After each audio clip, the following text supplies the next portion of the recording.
we are saying is that it doesn't matter what amount of work is being done, but our voice needs to be heard, and especially the voice of Christians, because Christianity is being so much misrepresented. Today, when I hear Christians this, Christians this, Christians this, I'm asking myself question, okay, what kind of Christians you are talking about? Because today we are living in a society when we cannot talk anymore when you say Christians. When you say the word Christian, we all understand what we are talking about. Because there are almost two armies of Christians, to put it like this, who are on a totally different sides, and they are not complementing each other. So if we only allow those other Christians to constantly shout and yell, have crosses here, and at the same time be doing all kinds of nasty things, and we all become quiet and we don't say anything, this is only going to speed up the process of going ever deeper down. Hey, everybody. So yesterday, Amy Hawk and I were talking about the new Epstein emails that came out and how we're seeing more evidence that Trump is pressuring members of Congress to participate in a cover-up of Trump's involvement with Jeffrey Epstein. And the central question that Amy and I kept talking about yesterday was, why are Christians participating in this? Why are Christians going along with this? And we talked about how this is exactly what we and many other people have been warning about for years, that when the church goes after worldly power, when the church sucks up to tyrants and criminals, it's just naturally going to destroy the conscience of the church. And so we're seeing that play out in a huge way in America right now. And the Epstein cover-up is just one of many corrupt and abusive actions that Christians are supporting when they support Donald Trump and his movement. So here we are, and a lot of us have been predicting this, that Christians would debase their conscience in this way if they followed him. And we're able to predict it not because we have a crystal ball, but because we understand human nature and because we understand history. So today we're dealing with a difficult topic, and Tihomir Kukolja is here with me again today. Welcome, Tihomir. I'm glad to be back. Yeah, it's the opportunity. Yeah, it's so good to have you back. And you suggested for this talk that we might call it something like "Under Hitler, German Christians Failed," and how can we avoid that in America today? And so just in a big picture sense, before we get into the details of it, why don't you just talk about what you mean by "Under Hitler, German Christians Failed"? Well, maybe it's good to say also this, that we are not saying or having this conversation to say that America at this time is at a place where Germany was at that time. But I think there is room for warning, because whatever was happening in Germany in the late 30s of the last century, it was like an evolution, a progress. Hitler's Germany in 1933 was not the same one in 1939, and since then up to 1945. Mm-hmm. And many, many Christians in Germany at that time could not even foresee in the early stages of the Hitler's regime where this was going to lead and how far it was going to lead. Yeah, and it's going to develop. Yeah, and before you get into the details of that, I just want to echo what you're saying there, that that's not what we're saying, that somehow these are exactly the same situations. Our point, we both come from a pastoral background, and our point is we kind of know how human beings work. And whatever the specific appeals, whatever the specific abuses or corruption or whatever that are happening in the two different countries, human beings are the same. And human beings, if we're not careful, will fall for the same sorts of traps, even if it looks a little different in a different culture. I think that's what you've been saying, right? Yeah, exactly, because I think this disclaimer is very much needed at this time. We are not saying we are talking about the same story, but the warning is here that should the trend continue, the way things are developing, have been developing, especially over the last year, should this progression follow, we could just as well maybe, unfortunately, find ourselves in a very similar situation because of the human natures and the weakness of our human nature and how easily we are being swayed one way or another. And this is what I think we are seeing in Germany, because what is happening that by 1939, when really the Second World War started, is that we are seeing Germany with almost the entire Christian community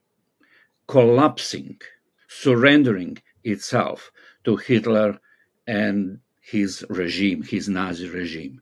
And this is shocking because it seems like that resistance was very weak. It did exist, and we can even mention some of them in a minute or two. But in comparison with the majority body of Christianity, being led by Protestant Christians, because at that time, the ratio between Catholics in Germany and Protestants was like 2/3 were Protestants and 1/3 were Catholics. And the most shocking thing in everything is that when it came to this surrender, it seems that Protestants were leading. They were leading, voluntarily leading. It is not just that suppression was so awful, which it was, and poor people, they couldn't help themselves, but almost as if they wanted that. That's the shocking element. Yeah, and that's a point that I'd like you to expand on, because we talked about this earlier a little bit, that you basically said from your reading of history that a lot of those Christians were, I tend to think they were intimidated into following, they just didn't want to speak out because they were fearful of Hitler or whatever. But what you're saying is that the record shows a lot of them were the pursuers of the relationship. They were pursuing a relationship because they saw something that they wanted out of that relationship. Yeah, I mean, we can give a few illustrations, but just one other sentence or two about building this historic background. We need to understand, and this is where the trick is, and we could think about our situation, is that the anti-Semitism in Germany, hatred towards Jews, pushing them aside, did not start actually with Hitler. It was historically present in Germany for a long time. And unfortunately, even our great reformer, Martin Luther, he had some things that said about the Jewish people that he had better never said it. Right. So this became rather an excuse during the Hitler regime, almost as if now the Protestants were continuing with the Reformation and completing the Reformation that Martin Luther started several centuries before. So there was this historic journey of not welcoming Jews in Germany. So when Hitler happened, and when his ideology progressed, it fell on I would say, ground that was fertile, welcoming for this, including German Protestants especially. And that's one of the reasons why we are seeing that very quickly German Christians actually found themselves at home within the context of the Hitler regime, because they were already predisposed to be against the Jews. They just needed then theology, ideas that would justify that. Yeah, a rationale for it. Yeah. So you get the scholars, you get the pastors, you get theologians, some of them whose names are even alive today. And people are not even maybe aware that those people were very much pro-Nazi and very active within that circle at that time, who were actively creating or recreating, especially Protestant theology, where the Bible was to be modified, Old Testament, big chunks of Old Testaments to be taken out, because nothing that kind of in any way seriously make any references to the Christian faith having anything to do with Judaism had to go out or had to be reinterpreted. Parts of the New Testament were to go out. Jesus needed to be remodeled more according to the picture of some pagan ideals, Nordic pagan ideals. They needed a macho Jesus. They needed a warrior Jesus. They needed an Aryan kind of Jesus, one who is going to fight and they are faithfully following as the culmination of Christianity, following that kind of Jesus, Theology need to be remodeled. Church hymnals had to be rewritten. Certain hymns, songs had to be taken out. The churches needed to visually represent this Aryan idea. So you're having an idea where next to the cross, you also see a swastika appearing in the churches. So this was done, especially in the later part of the 30s, with especially Protestant churches in Germany. But really, by the time the war started, it seems like they were ready to be fully surrendered to the Hitler regime. They were not only just quietly modifying theology, they were making they were presenting themselves to the Nazis. They were openly saying, "We are one of yours. We are, we are the same. We are going to give you Christian spiritual identity to what you already are doing, your political identity." So they were, sorry to use the word, many of them were sucking up, right, to Hitler and to Germans.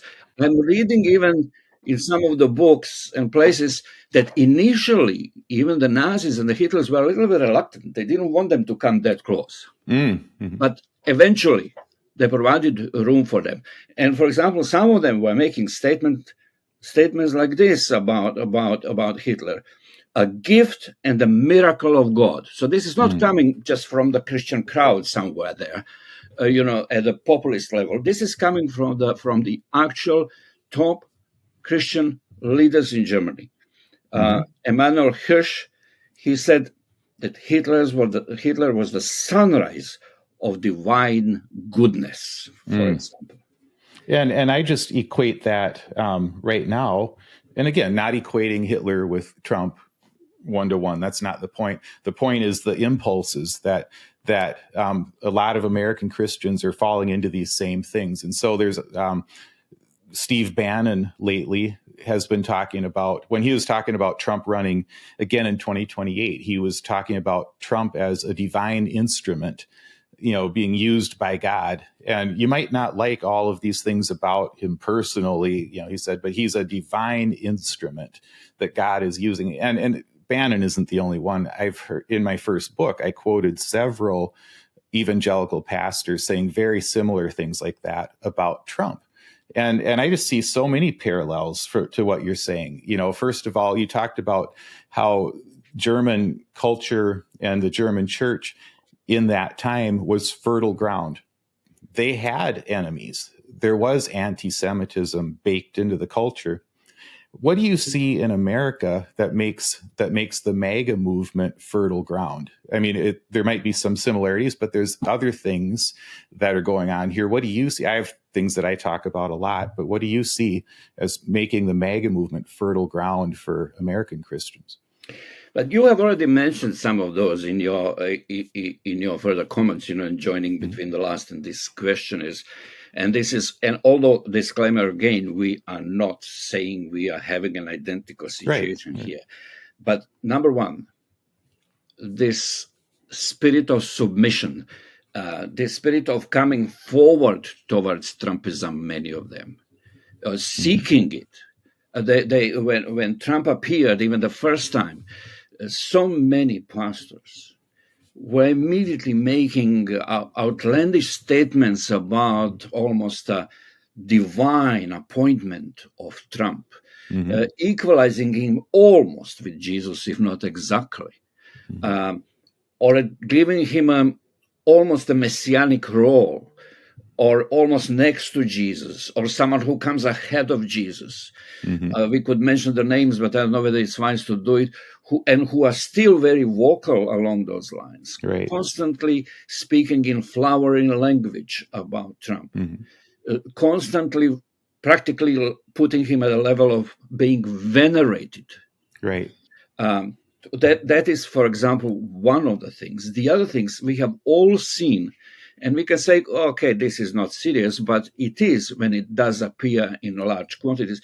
We have all seen the pictures and illustrations, and especially now with those opportunities given to us through artificial intelligence, where Jesus and Trump are being put together almost in like a brotherly relationship, Right. one next to each other. You don't know who is really blessing whom between them two.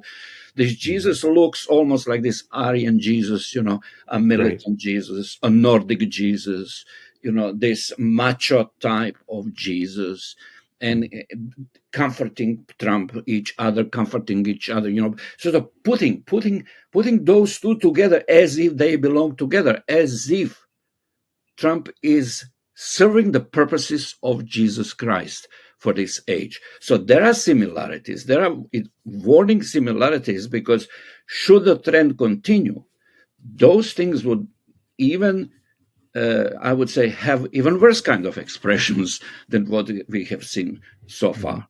There is this willingness on the part of so many Christians who are not forced to be in any kind of submission to this regime, but they are prostrating themselves willingly, saying, we are here to serve your purposes. That's where the link is between. Yeah, and you talk about these images of Jesus, like an Aryan Jesus or a hyper masculine Jesus, and to your point earlier about how the stage was set in Germany in the culture for somebody to come along and exploit some of these cultural grievances and stuff. In a similar way, in America, in American evangelicalism, there is this very masculine energy of a certain part of the movement that's saying the church has become too effeminate, and so they respond to somebody like Trump. I think of Mark Driscoll, who's just a thug, like 10 years ago or something like that. I think it was when he was still at Mars Hill Church. But I remember him doing a talk where he talked about, we don't worship a feminine Jesus with product in his hair. We worship a macho Jesus. And I'm just saying that sort of message has appealed to Americans forever. But I think in the last 20 years or so, especially, it's really there. And so there's this, I think the stage was set for somebody who's, I can never think of Trump as masculine, but I think he's a weak man's version of a strong man, just like he's a stupid man's version of a smart man and a poor man's version of a rich man. You've heard people say that. He tries to portray himself as masculine, and for some people that works, and the stage is set in America for that kind of message, apparently. And the other one that I would say in America is immigration. Immigration has long been something that we've struggled with in America. Like, how do we allow people in an orderly way, and all of those sorts of things. And throughout history, I think, and in Europe and in America and across the world, immigration is an issue that just gets weaponized. It's just there. It's just always something that people can that they can appeal to. And what it comes down to is the other. So with Hitler, he was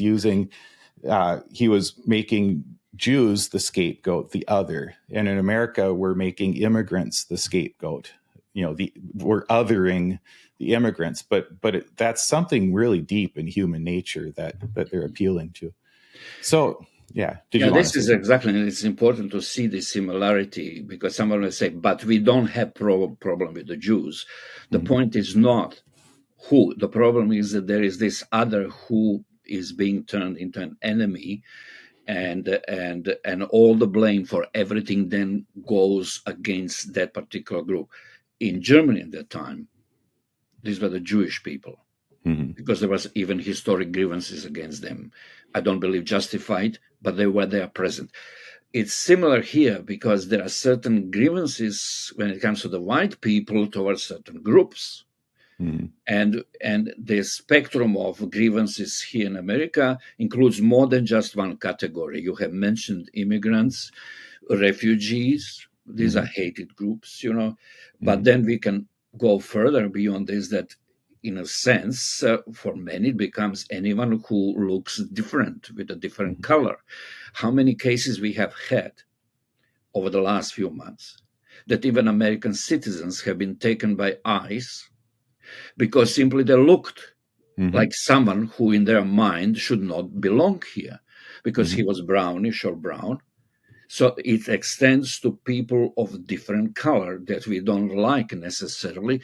So they do not belong to them. Immediately they are being declared that they are actually criminals, although it clearly becomes very soon, it becomes clear that they are even citizens, they're proper residents, they are legally here, for example. Then we can even go to another group, and this is that racism.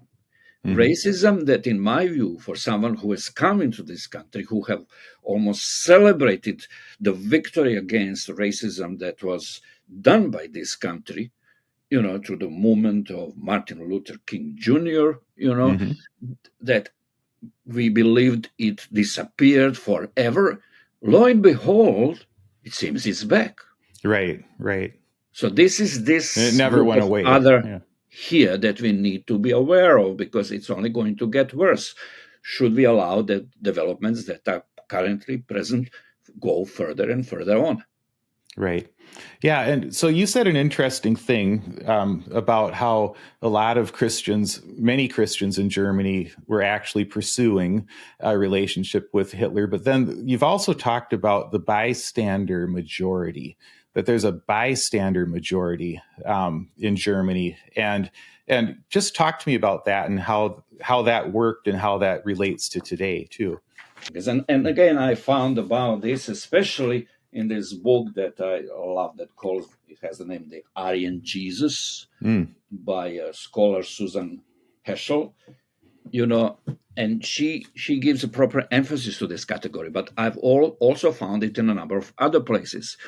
And to me, this was exactly something that speaks to our situation right now. I will explain in a moment how. But this was a group of people who you would never say, for example, in 1933, 4 or 5 or even 6, that they were actually the supporters of Hitler and his regime. They were those people who kind of would say, but we know, we know that we have to love the neighbor, we know that those people have not necessarily done anything wrong. We know that this regime is not necessarily completely just and that do the things that they should not be doing. But sometimes the government has to do some things because otherwise we will have lawlessness in our country. Or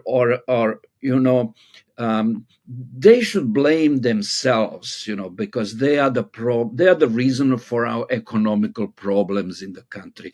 So they have really brought it upon themselves. So it's not the right thing what this regime is doing, but they are not completely innocent, and sometimes collateral things happen. So they were those who were not necessarily cheering up for the regime, but they were going with their whataboutism whenever necessary, and they would justify it when they thought that, I don't know, they needed to justify it or they didn't know what else to say. Right. And majority of Germans at that time were still those kind of people. They were not the members of the Nazi party or any other affiliated group of organized body that was fully forming the machinery of the Third Reich, of Hitler and of Nazi party. They were not part of this. They were probably hesitant to be part of this kind of thing then. But this lady, Susan, says that those people, by the time when Germany culminated and became the force of evil for the world and Europe, so we are talking 1931, they were the actual crowd upon which Hitler relied the most.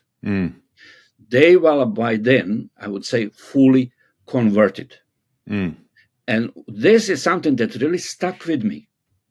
And the reason is this, and I hear people like this right now, if we put it in our setting here, who will say, yeah, sometimes they overstep. But we were promised that only the worst will be taken out of the country. So sometimes mistakes will happen, unfortunately. We don't like this. We do not approve of this. But sometimes, certain steps are taken that are not all right. But would you prefer lawlessness in this country? Or would you prefer order in this country? And I'm saying something that I have literally myself heard. So these are the bystanders. These are I hear it every day. Who would say, no, we are not. We hate so many things about this president and about his regime. We hate so many things. It's not everything good. But we have to understand this, and we have to understand this, and we have to understand this. And sometimes mistakes would happen in a situation like this. But we do not approve of what he is really doing. To me, in my understanding, when I hear this, these are our bystanders. These are those people who are supposedly not supporting Trump, but should things escalate, get to the new levels of culminations of evil, whatever, those people, most of those join the crowd, which the regime needs to execute its goals, ambitions, or whatever it is. Yeah, exactly. And I think a bystander in America would probably be your typical, like a lot of my friends and family who clearly don't like the MAGA movement. They'll say, "Oh, I don't like it, but I vote for it." And because they've been convinced that the alternative is worse, and they've bought into all of that. And I just think at some point, if you vote for it 3 times and you're still not even now speaking out about it, then you can call it a bystander, you can call it complicity or whatever. But yeah, that's a huge number of American Christians right now. And that's concerning to me. It is, because on one hand, you have a category of Christians that we've been talking many times. You're talking about them, call them open MAGA Christians or Christian nationalists. Those people are not hiding where they stand, okay? Their statements are very clear, very worrying, concerning, but they're very clear. They're not apologetic about this. This is a machinery that actually is helping this regime to move on. But then comes the concerning part, another, I don't know whether it's a half or whether it's 1/3, but a significant segment of American Christianity, which I believe does belong to this category. That when you talk to them, they'll say, no, we are not, we are, we don't like everything, or this. But at the end of the day, whatever they are doing is in the service of this regime, and increasingly will be so should it take even a stronger roots in this society. It's maybe another illustration is when we talked about immigrants, for example, and these kind of things. No, we don't like what they are doing in them. But if those people have not been here legally, they would not be in trouble, for example. Right. Should they come here legally, we will welcome them. But, coming here legally, they should know that they are not doing the right thing. So there is always this but. Right. And like that infraction of coming into the country, undocumented, warrants whatever abuse might be heaped on them. Yeah. And it's like there's just nowhere in any sort of Christian ethical system or moral system of justice in which you say that an infraction like that justifies whatever abuse might be thrown at someone by the authorities. It's just and I have to ask, why do people highlight this particular thing so much about that? It's, the immigrants who are here undocumented. That's the thing. That's the unforgivable sin. That's the thing that allows a person to be abused. And I just think it says a lot about a person's heart if they'll accept that. Yeah, this, meanwhile, they'll vote for a guy who's had 34 felony convictions and all these other things. It's like, okay, we forgive, he doesn't get labeled an illegal. No. It's the people who break this law specifically that get labeled illegal.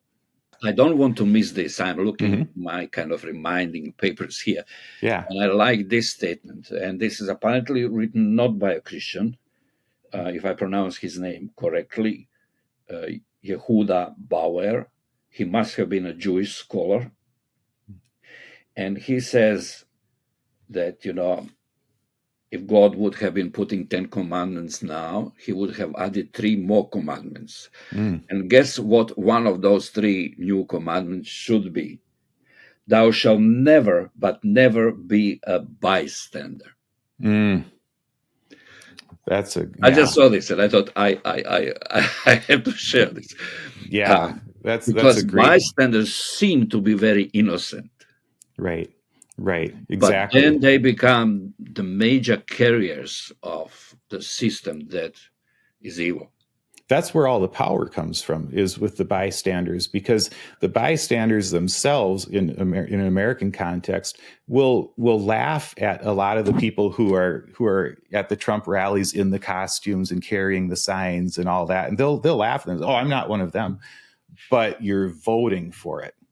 And so anyway, so I do want to ask you about the resistance that was in Germany at the time. And I'll just say, it seems to me that if we're defining an effective resistance movement by whether it worked at getting rid of Hitler, for instance, I guess it didn't. Hitler was defeated from the outside. He wasn't overthrown from within. But there were Christians who were resisting him. And to what extent were they effective, at least in helping people to walk with Christ and putting forth a prophetic witness against the abuses of Hitler? Although it does look that resistance was not significant, comparing with the amount of the other things that were happening, and the way how most of the Christendom actually fell into the hands of the regime, I'm grateful to God for that one that did exist. And we might mention some of the names, we will very quickly. Yeah. But I also believe that there were some other individuals, maybe less known, ministers, pastors, who in their own way resisted, and we might not even know about them, or maybe it's written in some book that kind of only a few people are reading. It always happens like this. Right. For example, I did find, as I was going a little bit refreshing my memory, refreshing myself before we were to meet today, I did find, for example, a statement about a certain church that was not far away from one of those concentration working camps. Actually, it was so close that they could, even from the property of the church, they could see into the camp and the activities that are happening there. And apparently the prisoners there, most of them Jews and some others, were taken to work at certain fields or areas. I understand probably they were taken outside of the compound, because the statement says this, and it was a pastor of this church that was talking about this. The people in the church had pity on the prisoners, so they knew which path they would be taken to wherever they were working and back. So they would be hiding and putting next to the pond, they would be putting some parcels of food, so that some of those prisoners could, as they walk, grab something and have something to eat. I have no reason to disbelieve this story, that this is true. So I want to believe that there were more cases like this than just this one, but probably no one was advertising those, because those people would have been certainly in trouble if they did at the time. But we do have some names who stood out as providing certain resistance. Definitely the best known is Dietrich Bonhoeffer. Again, comes from the Lutheran Church. And maybe he was the most radical example in a way. He was, and not everyone is called to protest in a way. He did it. He even paid with his own life because of this. Tragically, he was killed only a few days before the end of the Second World War, almost cynically, I would say, because they could have left him alive, since they did up to that point. But he was a part of resistance, more than just in a theological way. He was part of a group that was taking care of trying to help some Jews to escape out of Germany, but he was a part also of a conspiracy that was to bring Hitler down, and this is what actually did cost him his life. And I know that this remains to be a controversy up to this day, and probably most of us Christians would not choose that path. I don't think I would choose that path, but nevertheless, he needs to be mentioned because he understood that in a case of extreme evil, as he would say it several times a little bit differently, there are times when you're sitting in a cabin with a mad driver, you have to grab the wheel. Right. And not to bury the dead afterwards, as if you are clergy. And say, oh, sorry, it happened, but you have to grab the wheel. So that was the kind of man, Bonhoeffer. But then there were others. I'm never sure how to pronounce his name correctly. Martin Niemöller. Do you know better, maybe? Yeah, I've said Niemöller, but I don't know if I'm yes, right. But whatever it is. He is a man who even spent some years in a concentration camp because he was standing up to the Nazi regime, and he was part of this Confessing Church that was established in the early 30s by a group of, mostly of them, Lutheran ministers who actually wanted to come forward with a clear statement that the lordship does not belong to Hitler and cannot be divided between Hitler and Jesus, but the lordship, total lordship, belongs only to Jesus. And I really honor them for that. But I kind of am feeling that as the Nazism was harsher and harsher years, they sort of a little bit backed off, because we do not read about major outstanding actions in a sign of protest, but even that is, I would say, something, and did leave historical record of a group of theologians who try to do something to stand up to Hitler. One of them was Karl Barth. I think everyone knows the Karl Barmen Declaration. And this is all connected together into the same story. Karl Barth, because he did not want to, I would say, worship Hitler, he had to leave Germany, and so he went to Switzerland. So his life was spared. He exiled himself to Switzerland, but he was part of the same group of people. And talking about Martin Niemöller, or whatever the proper pronunciation of the name is, you know that he is the one who is credited with this almost like a poem that we like to put on Facebook and everywhere over and over again, and it comes from him when he said, first they came for the socialists, and I did not speak out because I was not a socialist. Then they came for the trade unionists, and I did not speak out because I was not a trade unionist. And they came for the Jews, and I did not speak out because I was not a Jew.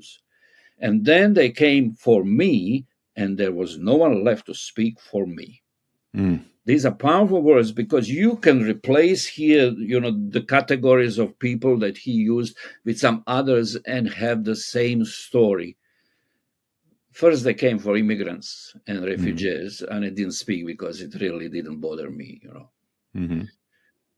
Then they came for, I don't know, we could just mention the categories that are not very much loved at this time.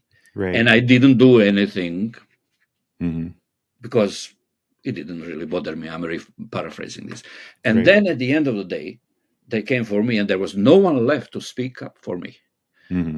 It's the same. It's the same pattern. That was him.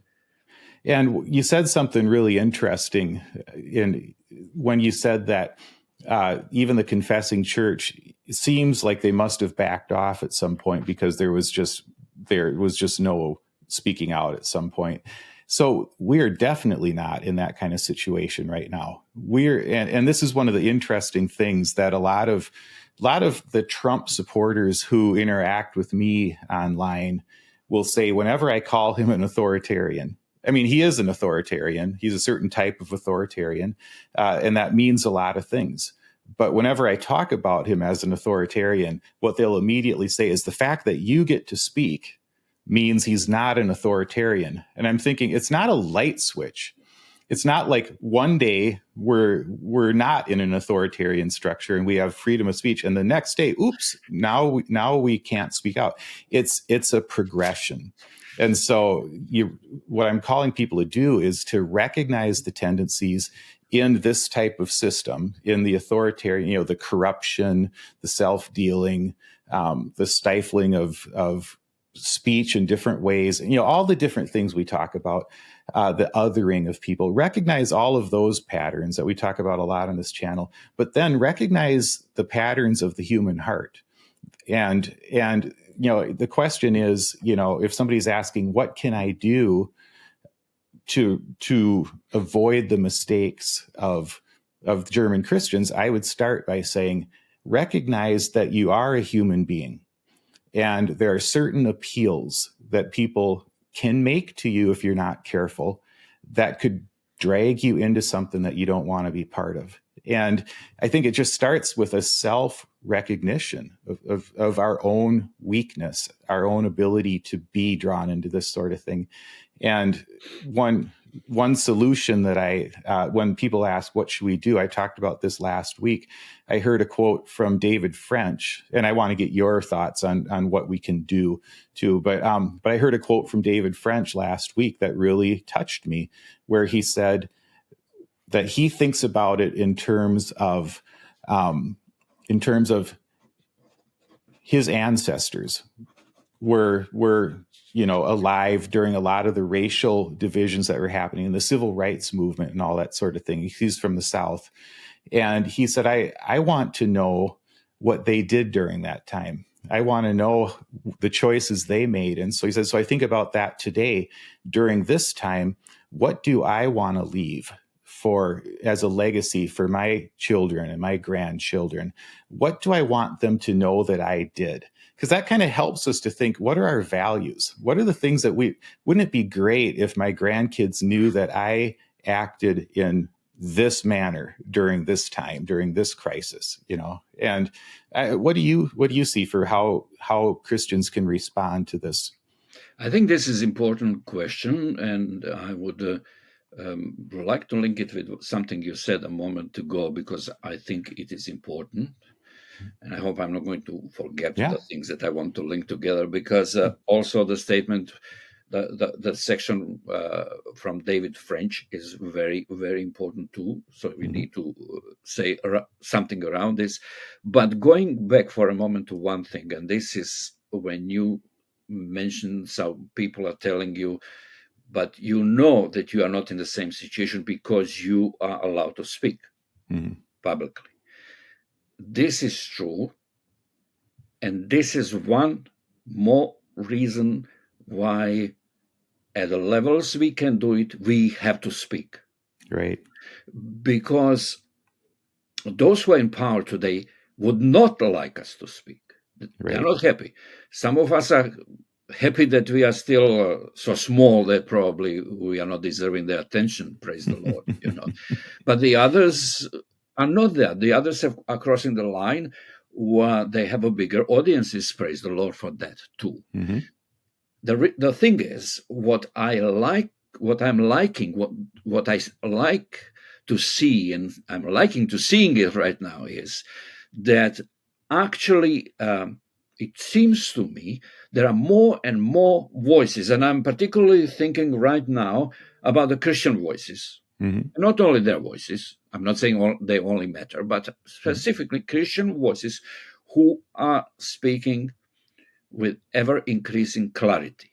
Mm-hmm. I will be honest and say, like months ago, years ago, sometimes I'm even a little bit cynical myself, and I'm thinking, but where were you 4 years ago, 5 years ago? Didn't you see it coming?